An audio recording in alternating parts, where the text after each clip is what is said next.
잘 지내셨죠? 네. 날이 조금 포근해지는 것 같다라는 생각이 듭니다. 그래도 아직 겨울이죠. 그럼에도 불구하고 봄은 이미 입춘이라는 절기를 지나갔고 봄은 우리 곁에 와 있는 것 같습니다. 우리의 삶도 그런 것 같아요. 하나님의 은혜 가운데 살고 있습니다라고 고백하면서도 정작 우리 눈에 보여지는 그런 현실로 인하여서 감사하지 못하며 살 때가 너무나도 많지 않은가라는 생각을 해보게 됩니다. 지난주에 감사에 대한 말씀을 좀 드렸었는데요. 여러분 한 주간 동안 감사의 삶을 사셨습니까? 아니면 당연한 것 같은 생각을 가지고 살았습니까? 아니면 또 원망과 불평의 삶을 살아오셨습니까? 우리는 감사를 선택할 수도 있고 불평을 선택할 수도 있습니다. 그러나 감사를 선택한다면 분명히 또 다른 감사의 제목을 우리에게 주실 것이고 더 큰 은혜를 주시는 하나님의 역사하심을 체험하는 우리가 될 줄로 믿으시기를 주님의 이름으로 축원합니다. 요즘 커피를 참 많이 드세요. 네, 저희 교회도 커피를 참 많이 드세요. 네. 네. 목사님 커피 떨어졌어요. 네, 이 소리가 자주 들려옵니다. 네. 커피, 우리나라에는 원래 커피라는 차가 없었지 않습니까? 커피란 차가 없었는데 한국 사람임에도 불구하고 전 세계적으로 커피를 많이 소비하는 나라 중에 하나가 이제 우리나라가 됐고, 주변에 이렇게 거리를 걷다 보면 여기도 카페, 저기도 카페, 카페 천국이 되어버린 한국 속에 살고 있습니다. 직장인들은 이야기를 해요. 커피도 피다 이렇게 이야기를 합니다. 그래서 직장 생활하면 피가 모자라서 커피로 수혈을 받아야 일상생활을 이렇게 할 수 있다라고까지 이야기를 합니다. 근데 커피는 종류가 참 많습니다. 카페에 가서 보시면 도대체 무슨 커피를 마셔야 될까 고민이 될 정도로 커피 종류가 참 다양합니다. 그런데 커피는 에스프레소라는 한 가지 메뉴에서부터 시작이 된 겁니다. 커피를 추출을 해서 거기에 무엇을 더 첨가하고 더 넣느냐에 따라서 커피의 이름이 바뀌어지게 되죠. 커피 원액만 추출하면 에스프레소라고 불려집니다. 그래서 유럽에 가면 커피 주세요 그러면 다 그 에스프레소를 줍니다. 조그만 잔에 담겨져 있는 에스프레소를 줘요. 근데 거기에 물을 타면 뭐가 됩니까? 아메리카노가 되죠. 네. 거기에 또 우유를 타면 카페 라떼가 됩니다. 거기에 이제 계피가루, 이제 시나몬 가루를 넣게 되면 또 뭐가 됩니까? 카푸치노가 되고, 카라멜 시럽을 넣으면 카라멜 마키아토가 되고, 여러 가지 첨가하는 것에 따라서 이름이 쭉 바뀌어지게 됩니다. 더 달게도 할 수 있고요. 그런데 가장 중요한 건 바로 그 가장 먼저 추출한 에스프레소라는 그 커피죠. 그 커피가 좋아야 무엇을 더 첨가해도 커피의 맛을 잃지 않습니다. 근데 원래 추출하는 커피는 아주 저가의 싼 커피를 쓰고 거기에 단맛을 더 넣고 그러다 보니까 커피의 맛보다는 또 다른 맛 때문에 그것을 먹게 되는 경우들이 종종 있습니다. 우리 성도들에게 있어서 가장 기본이 되는 것이 무엇이겠습니까? 기도와 찬송입니다. 기도와 찬송이에요. 여러분 그것이 흔들리기 시작하면 우리의 신앙은요 본연의 맛을 잃어버릴 수 있다라는 생각을 해보게 됩니다. 여전히 세상은 힘들고 어려운 현실입니다. 무엇 하나 안정이 되지 못한 이 현실 속에서 그럼에도 불구하고 우리는 기도해야 되고 찬송해야 합니다. 바울이 복음 전하다가 매를 맞고 감옥에 갇혔습니다. 바울은 그 속에서 뭘 했습니까? 기도하고 찬송했습니다. 사랑하는 성도 여러분, 현실을 바라보고 불평하고 속상해하기보다는 그 시간에 깨어 기도할 수 있는, 감사함으로 찬송할 수 있는 우리 모두가 되어지기를 주님의 이름으로 축원합니다. 우리 옆에 분들하고 약속하시죠. 기도하고 찬송합시다.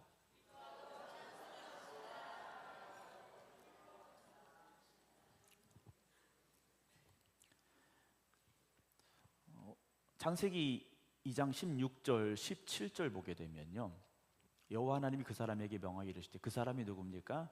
아담입니다. 처음 사람인 아담에게 명령하셨어요. 동산 각종 나무 열매는 네가 임의로 먹되 선악을 알게 하는 나무 열매는 먹지 말라. 네가 먹는 날에는 반드시 죽으리라 그러셨어요. 아담에게 에덴 동산에 있는 모든 나무의 열매는 네가 마음대로 먹을 수 있어 라는 말씀은 먹을 수도 있고 안 먹을 수도 있다라는 말씀입니다. 골라서 먹을 수도 있고 다 먹을 수도 있고 먹기 싫으면 먹지 말라는 말씀이에요. 하지만 선악을 알게 하는 나무 열매는 먹지 말라 하셨습니다. 하나님께서는 사람을 만드시며 자유의지라는 것을 우리 안에 담아 두셨습니다. 그러니까 우리가 우리의 의지를 가지고 선택할 수 있는, 결정할 수 있는 권한을 우리에게 주셨다라는 거죠. 오늘도 아침에 일어나면서부터 여러분 많은 선택과 결정을 하면서 여기까지 오신 겁니다. 아침에 내가 몇 시에 일어날까? 여러분, 이것도 우리가 선택한 거지 않습니까? 오늘은 내가 새벽 기도를 가야 하니까 4시 반에는 일어나야지, 4시에는 일어나야지, 아마 선택을 하셨을 거예요. 새벽 기도 나오신 분들 그 결정 안 하시고 그냥 막 나오셨나요? 네. 저는 결심을 합니다. 4시에 일어나기로 결심을 하고 일어나는 거예요. 아침에 일어나서 아침을 뭘 먹을까? 이것도 선택이지 않습니까? 교회를 가야 되는데 내가 무슨 옷을 입고 갈까? 이것도 선택이에요. 오늘 교회 가서 내가 어디 앉을까? 이것도 선택입니다. 여러분 머릿속에는요, 대부분 교회 오셔서 앉는 자리가 다 정해졌어요. 출석을 부를 필요가 없어요. 그 자리에 그분이 계신가 안 계신가 딱 보여요. 여러분 좀 그걸 좀 이렇게 벗어나셨으면 좋겠어요. 네. 자리에서 자유함을 얻으시기 바랍니다. 네. 아멘 안 하시는 거 보니까 꼭 앉는 자리에 앉지 마시고요. 다른 자리에 앉으면 불안하세요? 은혜가 안 되시나요? 네. 순복음교회 예전에 그런 얘기 들었어요. 예배 시간이 되면 막 달려서 들어간다고 그러잖아요. 요즘은 그렇지는 않으시겠습니다만 앞자리에 앉으려고 달려 들어가신다는 얘기를 들었어요. 여러분 예배 시간에 여러분들이 앉는 자리 마음이 편안하시지만 될 수 있으면 앞쪽에서부터 앉으셨으면 감사하겠습니다. 왜냐하면 나중 오신 분들이 여러분들이 이렇게 자꾸 중간 뒤에 앉으시면 어디 앉아야 될지 고민이 돼요. 물론 그분도 앉는 자리가 또 정해지긴 했어요. 네. 네. 그렇지만 앞쪽에서부터 이렇게 앉으시면 은혜가 어디부터 임하느냐? 네. 앞에서부터 임합니다.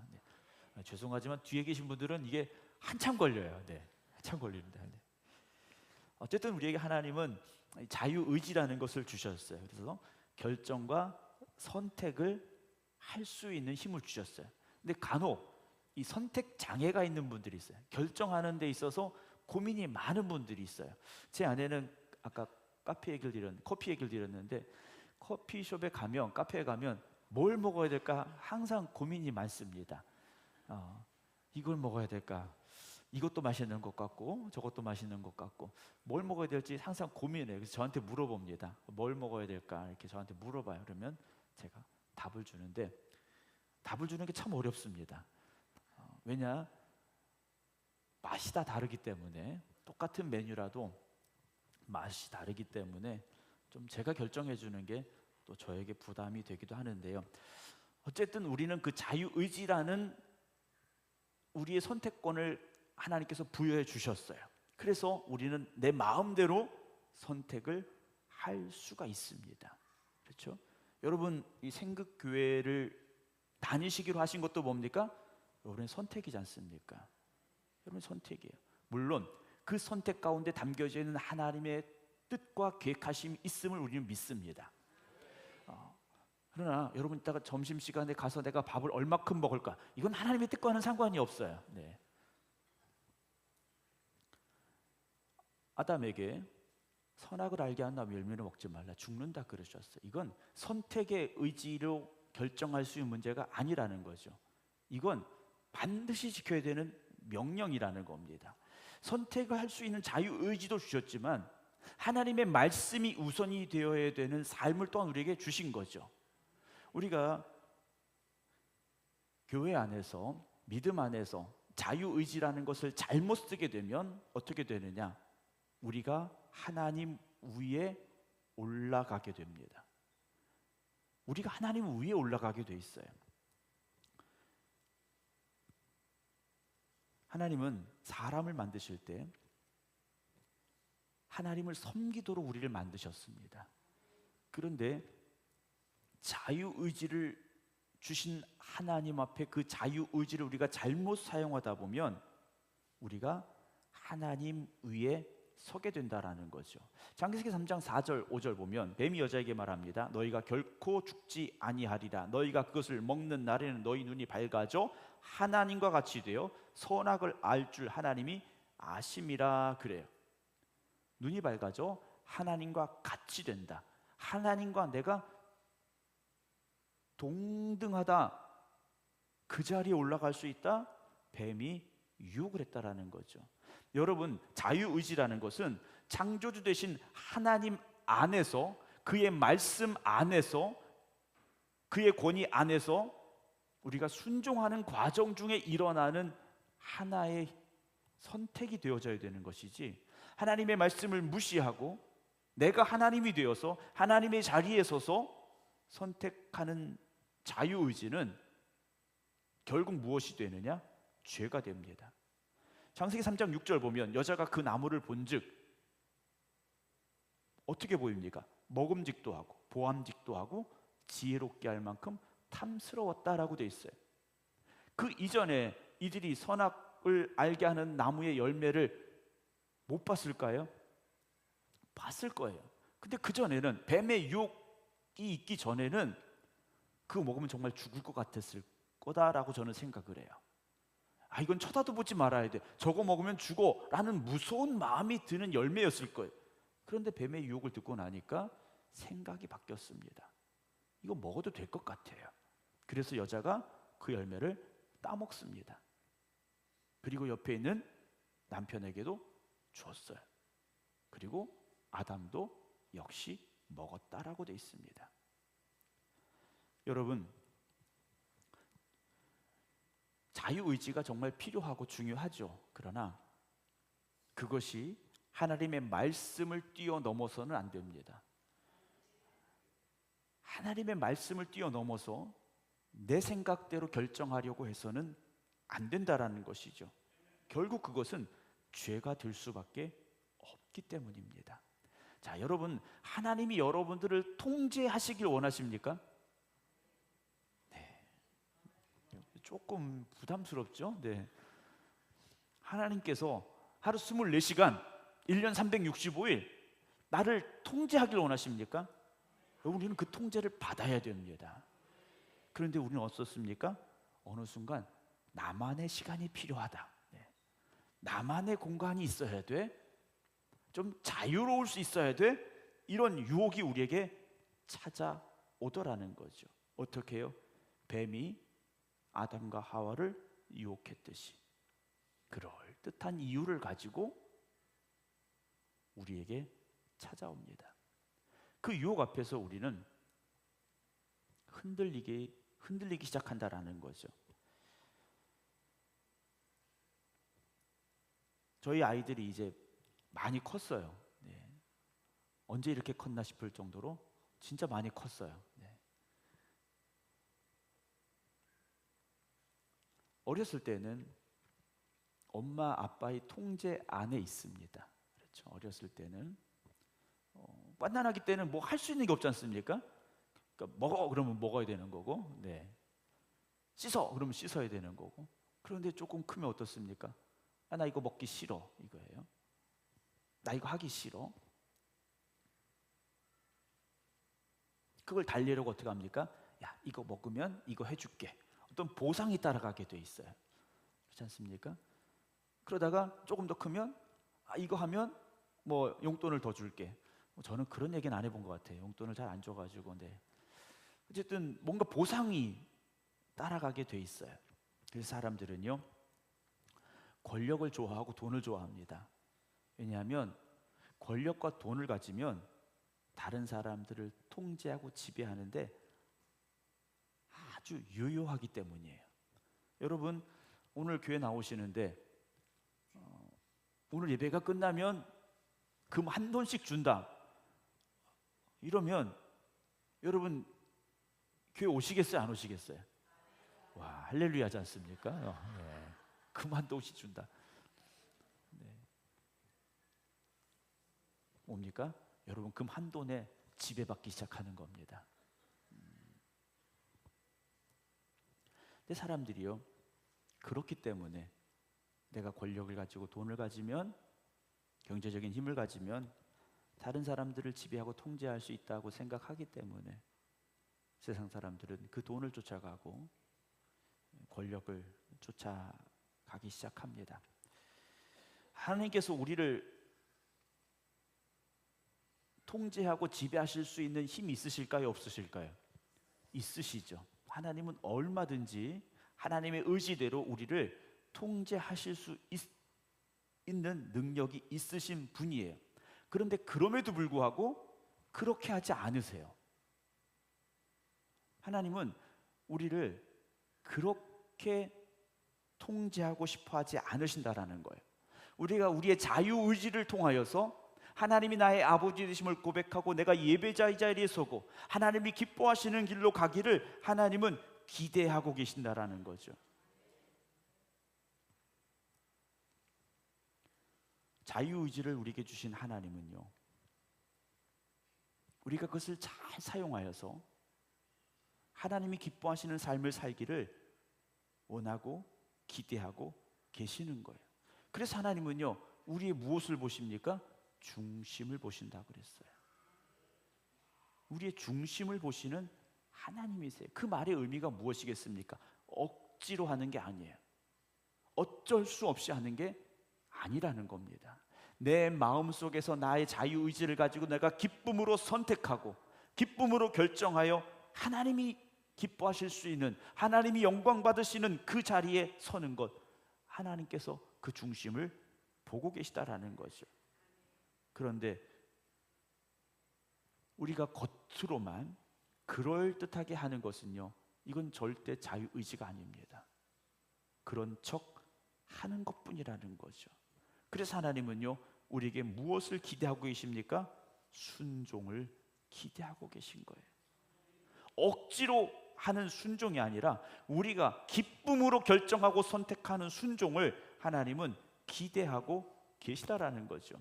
오늘 1절 보면 너무 잘 하시는 말씀이에요. 창세기 22장. 그 일 후에 하나님이 아브라함을 뭐 하시려고요? 시험하시려고. 오늘 창세기 22장에 이삭을 번제로 바치라는 하나님의 명령은 아브라함에게 주어진 믿음의 시험 문제입니다. 믿음의 시험 문제인 거예요. 아브라함이 어느 날 하나님으로부터 문제지를 하나 딱 받은 겁니다. 근데 거기에 쓰여있는 문제가 뭡니까? 이삭을 번제로 바쳐라. 이 문제인 거예요. 학교에서 학생들에게 선생님들이 시험 문제를 냅니다. 시험 문제를 내는데 어떤 문제를 내겠습니까? 과학자들이 100년 동안 풀어도 풀지 못한 문제를 시험 문제 내는 선생님은 한 명도 없습니다. 학교에서 배운 거, 선생님이 가르친 거, 이건 알아야 될 거, 이런 문제들을 시험지에 문제로 출제를 하는 겁니다. 근데 아이들이 그래, 선생님이 이거 안 배웠어요. 안 배운 게 아니죠. 그 시간에 수업 안 들은 겁니다. 잊어버린 거예요. 하나님께서 아브라함에게 문제를 주셨습니다. 이 문제는 아브라함이 풀 수 있는 문제이겠습니까? 풀 수 없는 문제이겠습니까? 풀 수 있는 문제예요. 그리고 풀어야 되는 문제입니다. 근데 거기에 들어가는 공식이 무엇입니까? 순종이라는 거죠.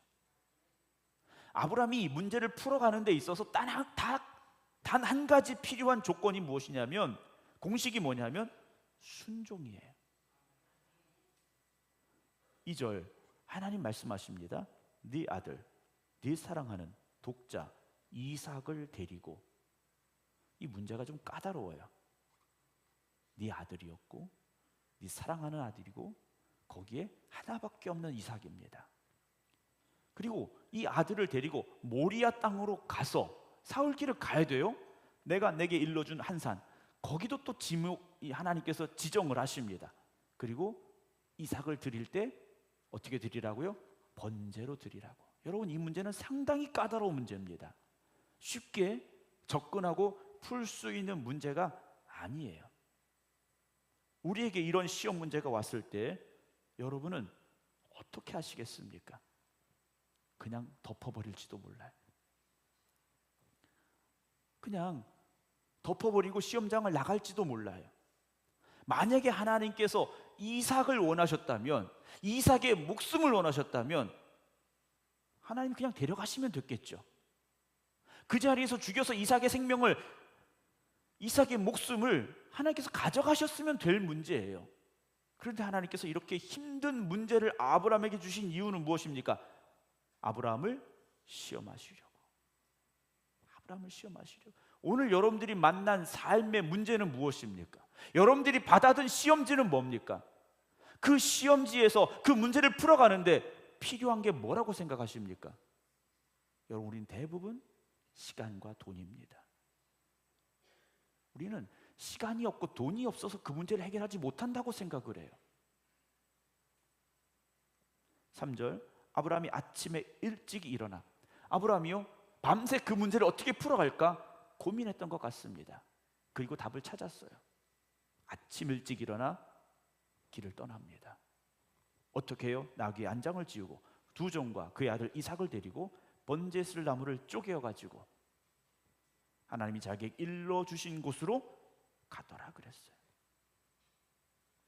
목적지를 향해서 번제에 필요한 모든 준비물을 가지고, 그리고 가장 중요한 번제물이 될 이삭을 데리고 그 길을 떠납니다. 이미 아브라함은 이 시험 문제에 대한 답을 하나님 앞에 드린 거예요. 여러분, 오늘 우리의 이 믿음의 모습이 아브라함의 이 고백과 같은 믿음의 고백이 될 수 있기를 주님의 이름으로 축원합니다. 밤새 고민하고 시험지 덮어버릴 수도 있었어요. 밤새 고민하고 하나님을 향하여 삿대질할 수도 있었어요. 그런데 아브라함은 하나님이 말씀하신 그대로 길을 갑니다. 누가복음 9장 23절 24절 주님께서 이 말씀을 하셔요. 아무든지 나를 따라오려거든 자기를 부인하고 날마다 제 십자가를 지고 나를 따를 것이니라. 누구든지 제 목숨을 구원하고자 하면 잃을 것이요 누구든지 나를 위하여 제 목숨을 잃으면 구원하리라는 말씀이 있습니다. 여러분, 살기를 원하십니까? 그렇다면 하나님의 말씀에 순종하시기 바랍니다. 자기를 부인하라 그랬어요. 자기를 부인한다는 게 뭡니까? 나의 자유의지를 꺾는 겁니다. 내 생각을 꺾는 거예요. 그리고 하나님이 가라 하시는 곳까지 가야 되는 거죠. 4절 보면 제3일에 그렇게 3일을 갔습니다. 여러분, 그 발걸음이 얼마나 힘들었겠습니까? 아브라함은요 멈추지 않았습니다. 우리 같으면 10번이라도 발걸음을 돌렸을 거예요. 근데 아브라함은 하나님이 가라 하신 그 자리까지 묵묵히 길을 가는 겁니다. 그리고 아브라함이 눈을 들어 그곳을 멀리 바라보았다 그랬어요. 아브라함의 이 모습을 우리가 한번 상상을 해보았으면 좋겠습니다. 3일 길을 걸어가는 동안 아브라함은 어떤 마음으로, 어떤 모습으로 길을 갔을까 하는 거죠. 찬송 부르며 갔을까요? 아닙니다. 그의 마음속에 수많은 생각들이 떠올랐을 겁니다. 75세 부름받았을 때부터 그 아들 이삭을 하나님이 주실 때까지, 그리고 그 핏덩이 이삭을 받아들고 지금까지 성장하는 과정 중에 되어졌던 모든 일들이 아브라함의 머릿속에 떠올랐을 겁니다. 그래도 아브라함은 발걸음을 멈추지 않았습니다. 여러분, 순종으로 시작하였는데 혹시나 여러분들의 발걸음이 멈추어 선 곳은 어디입니까? 내가 하나님의 부르심을 받고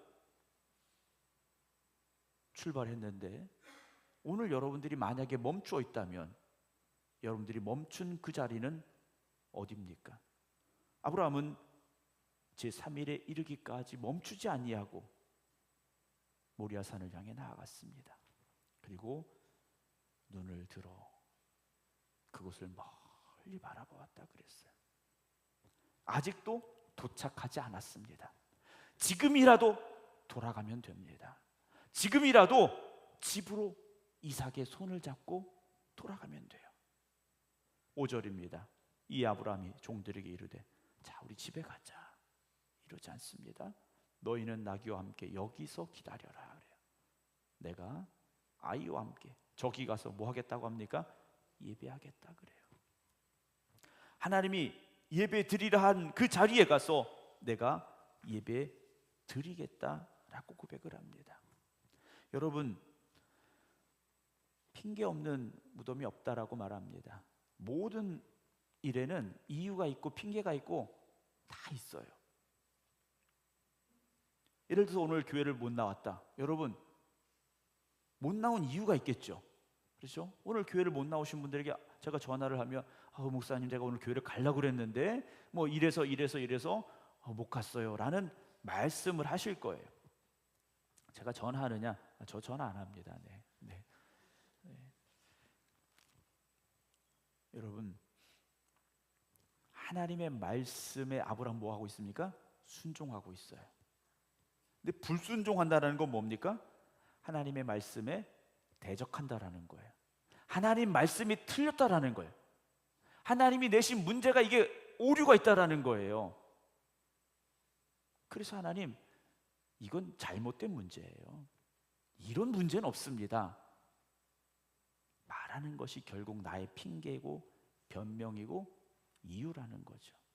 순종에는 다른 이유가 필요 없습니다. 하나님 말씀하셨으니 나는 그 말씀대로 따라갑니다. 이게 순종인 거죠. 아들을 죽이라는 명령 앞에서 이 아버지 아브라함이요 아무 말도 하지 않았어요. 물론 성경에 빠져 있는 내용이 있을지는 모르겠습니다만 성경의 내용에 근거해 본다면, 그 말씀만 바라본다면 아브라함은요 하나님의 명령 앞에서 아무 말 하지 않았어요. 시험지를 받아든 순간부터 그 답을 써 내려가는 아브라함의 모습을 여러분 한번 생각해 보시기 바랍니다. 문제 오류가 있고 문제가 잘못됐고 이런 건 문제가 될 수 없어요. 아무 말 하지 않았다라는 거죠. 네 아들 이삭을 번제로 드려라. 이 문제 앞에서 아브라함은요 오직 순종의 답만 써 내려가고 있다라는 겁니다. 여러분들은 오늘 순종이라는 답을 써 내려가고 계십니까? 아니면 변명과 핑계의 답을 써 내려가고 계십니까? 아브라함에게 이 순종은 아들의 죽음입니다. 죽음은 다시 돌이킬 수 있는 과정이 아닙니다. 그것으로 끝나는 겁니다. 지금까지 행복했던 그 아들과의 삶을 이제는 끝내야 된다라는 거예요. 근데 아브라함은 저기 가서 내가 예배하겠다라고 말합니다. 하나님이 받으시고자 하시는 거예요. 하나님이 아브라함을 통하여 지금 받고자 하시는 예배를 아브라함은 그대로 드리겠다라는 겁니다. 전적인 순종을 하겠다라는 거예요. 그냥 이삭 데리고 여기가 하나님이 너를 번제로 바치라고 했던 자리인데 우리 그냥 한번 올라가자, 그리고 집에 가자, 이게 아니라는 거예요. 6절입니다. 아브라함이 이에 번제 나무를 가져다가 그의 아들 이삭에게 지우고, 저 같았으면 그래도 나무는 제가 지고 올라갔을 것 같아요. 아브라함은요, 이삭에게 그 번제 나무를 치라고 합니다. 그리고 자기는 불과 칼을 손에 들었어요. 아브라함이 왜 나무를 이삭에게 지게 했을까요? 자기는 그럴 만한 힘이 없어요. 이삭은 그걸 지고 올라갈 만한 힘이 있어요. 다시 말씀드리면 언제든지 이삭은 아버지의 손을 뿌리치고 도망칠 수 있는 힘이 있다라는 거겠죠. 아브라함도 마찬가지입니다. 나무찜을 질 힘은 없지만 불순종할 힘은 여전히 남아 있다라는 겁니다. 여러분, 혹시 우리가 그렇지 않습니까? 순종할 힘은 없는데 불순종할 힘은 남아 있습니까? 우리가 깊이 한번 생각해 보길 원합니다. 자기는 불과 칼을 손에 들고 두 사람이 어떻게 합니까? 동행하였다 그랬어요. 같이 그 길을 올라갑니다. 올라가다가 이삭이 말해요. 아버지, 부릅니다. 그랬더니 아브라함이 내 아들아, 나 여기 있어 그래요. 내가 여기 있다라고 아브라함이 말합니다. 여러분, 우리는 그냥 읽어가는 본문의 말씀이지만 아브라함의 이 대답은요, 처절한 대답이 아니겠습니까? 아들아, 내가 여기 있어. 이삭이 묻습니다. 불과 나무는 있거니와 번제할 어린 양은 어디 있습니까? 그래요. 8절 아브라함이 말합니다. 내 아들아, 번제할 어린 양은 하나님이 자기를 위하여 친히 준비하실 거야. 아브라함이요, 이삭을 데리고 번제 드릴 그 자리까지 가게 됩니다. 9절에 보면 그 아들 이삭을 결박하여 나무 제단 위에 놓고 10절 손을 내밀어 칼을 잡고 그 아들을 자벼하니 그랬습니다. 오늘 아브라함 이거 장난 아닌 겁니다. 지금 아브라함은요 실제 칼을 들었어요. 아브라함이 양을 한두 번 잡아본 사람이겠습니까? 어떻게 죽여야 되는지 알고 있는 사람이에요. 어디를 어떻게 칼로 찔러야 되는지 아브라함이 그 결심을 하고 칼을 들은 거예요. 이제는 더 이상 돌이킬 수 있는 상황이 아닌 겁니다. 진짜 순종의 자리에 아브라함이 섰어요. 11절 여호와의 사자가 하늘에서 그를 불러 이르시되 아브라함아 아브라함아. 하나님이 급히 아브라함을 부르시죠. 아브라함이 대답합니다. 내가 여기 있습니다. 여긴 어디입니까? 순종의 자리입니다. 여러분, 다른 자리에 서지 마시기 바랍니다. 순종의 자리에 서셔야 됩니다. 12절 사자가 말합니다. 그 아이에게 내 손을 대지 말라. 그에게 아무 일도 하지 말라. 네가 네 아들 네 독자까지도 내게 뭐 했습니까? 아끼지 않았으니. 여러분, 아까운 마음이 들면 순종하지 못합니다. 여러분, 아까운 마음이 드는 것은요 절대 남에게 줄 수 없습니다. 저희 아이들이 한 달에 한 번씩 저에게 돈을 보냅니다. 용돈을 보내는 게 아니라 11조를 보냅니다. 언제 보내느냐? 월급 통장에 들어온 날, 그날 저에게 보냅니다. 언젠가 아이들이 그래요. 아빠, 이거 11조 안 하고 모으면 그 뒤는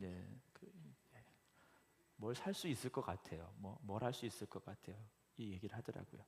그러면서 그래, 애들이 한마디 덧붙입니다.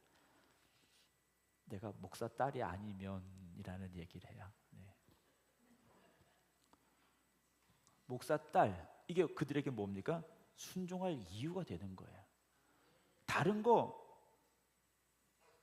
많은 이유가 있지만, 불순종할 많은 이유가 있지만 딱 그거 하나 때문에 아깝지만 순종하는 거예요.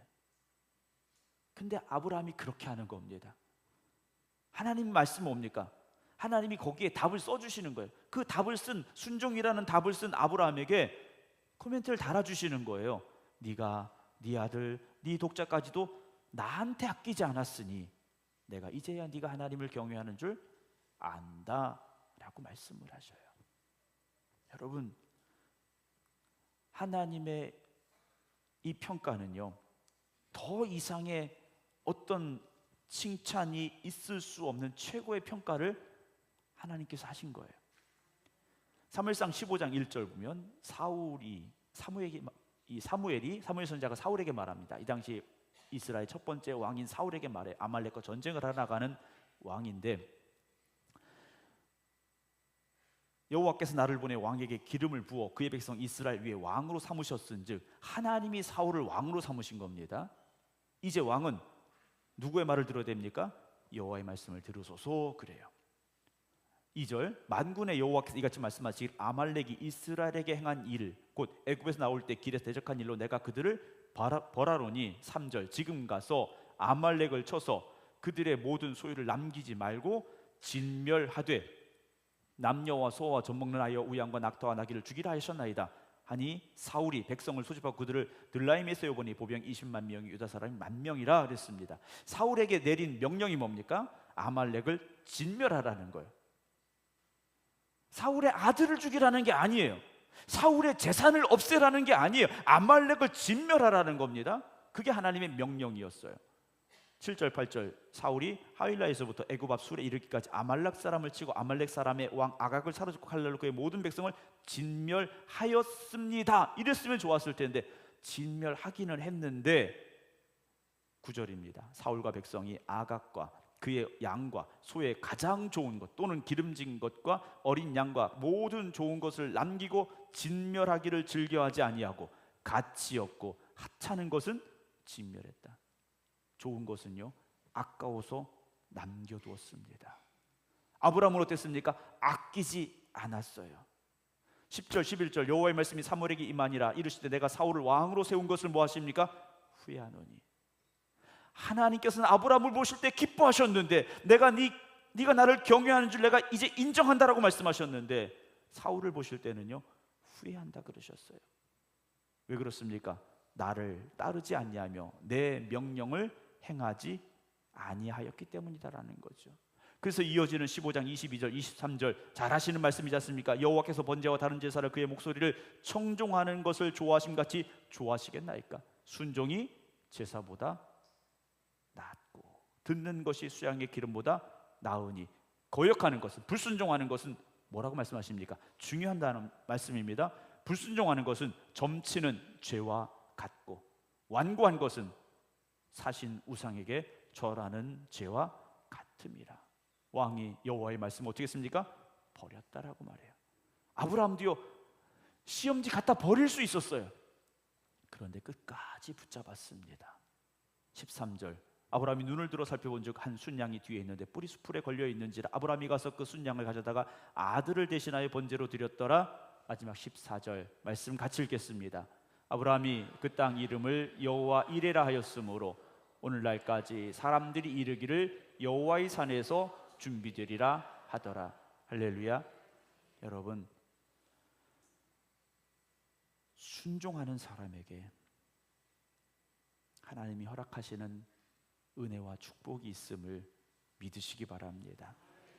우리가 순종하지 못하는 이유는 그 다음의 것을 생각하지 못하기 때문이에요. 그 다음의 것을 기대하지 못하기 때문이에요. 여러분, 믿음의 사람은요, 순종의 사람입니다. 순종의 사람은 하나님이 역사하심을 믿는 사람들이에요. 아브라함은 자신이 받은 시험지에 답을 정확하게 순종이라고 썼습니다. 그리고 하나님은 그 시험지를 받아들고 아브라함의 믿음을 인정하셨습니다. 여러분, 오늘도 우리의 믿음은 순종을 통하여 드러나게 돼 있습니다. 내가 교회를 몇 년을 다녔느냐, 내가 직분이 무엇이냐, 이것으로 우리의 믿음을 드러낼 수 없습니다. 하나님이 기뻐하시는 답, 그 순종을 써내려갈 수 있는 우리 모두의 삶이 될 수 있기를 주님의 이름으로 축원합니다. 기도하겠습니다.